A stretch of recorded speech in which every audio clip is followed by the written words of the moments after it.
was loading bricks onto a boat that would sail down the Ashley River when he saw something washed up on the bank. Coming closer, he saw it was a wooden figure of a woman. Her body was growing out of a block of wood. A black woman with her arm lifted out and her fist balled up. Obadiah pulled the figure out of the water, she went on, and struggled to set her upright. Then he remembered how they'd asked the Lord to send them rescue, to send them consolation, to send them freedom. Obadiah knew the Lord had sent this figure, but he didn't know who she was. He knelt down in the marsh mud before her and heard her voice speak plain as day in his heart. She said, "It's all right. I'm here. I'll be taking care of you now."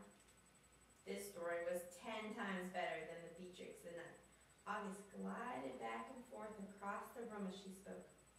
Obadiah tried to pick up the waterlogged woman who God had sent to take care of them, but she was too heavy. So she went and got 2 more slaves, and between them, they carried her to the praise house and set her on the hearth. By the time next Sunday came, everyone had heard about this statue washing up from the river, how it had spoken to Obadiah. The praise house was filled with people spilling out of the door and sitting on window ledges. Obadiah told them he knew the Lord God had sent her, but he didn't know who she was.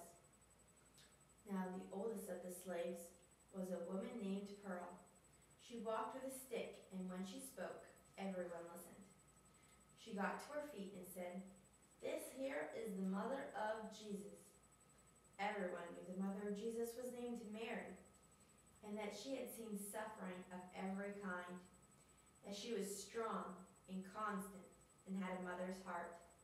And here she was, sent to them on the same waters that had brought to them here in chains. It seemed to them she knew everything they suffered. And so, August said, the people cried and danced and clapped their hands, and they went one at a time and touched their hands to her chest, wanting to grab close onto the solace in her heart. They did this every Sunday in the praise house, dancing and touching her chest, and eventually they painted a red heart on her breast so the people would have a heart to touch. Our Lady filled their hearts with fearlessness and whispered to them plans of escape. The bold ones fled, finding their way north, and those who didn't lived with a raised fist in their hearts.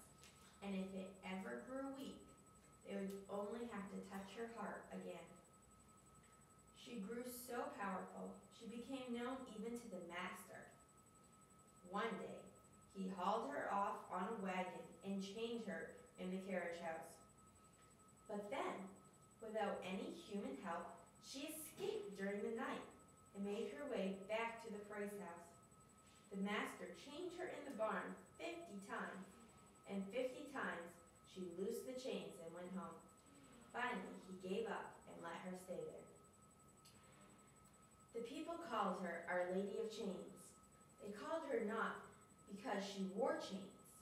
They called her Our Lady of Chains because she broke them.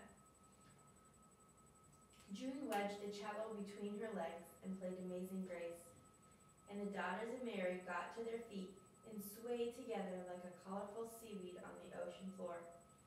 I thought this was the grand finale, but no. June switched over to the piano and banged out a jazzed-up version of Go Tell It on the Mountain. That's when August started a conga line. June seemed to play faster and faster. I fanned my face, trying to get a little air, feeling lightheaded. When the dance ended, the daughters stood panting in half a circle before Our Lady of Chains, and what they did next took my breath away. One at a time, they went and touched the statue's fading red heart. Queenie and her daughter went together and rubbed their palms against the wood. Nell pressed her fingers to Mary's heart, and then kissed each one of them in a slow, deliberate way, a way that brought tears to my eyes. Otis pressed his forehead to the heart, standing there the longest time of them all, head to heart, like he was filling up his empty tank. June kept playing while each of them came, until there was only Rosaline and me left. May nodded to June to keep on with the music, and Rosaline hand, pulling her to Our Lady of Chains, so even Rosaline got to touch Mary's heart.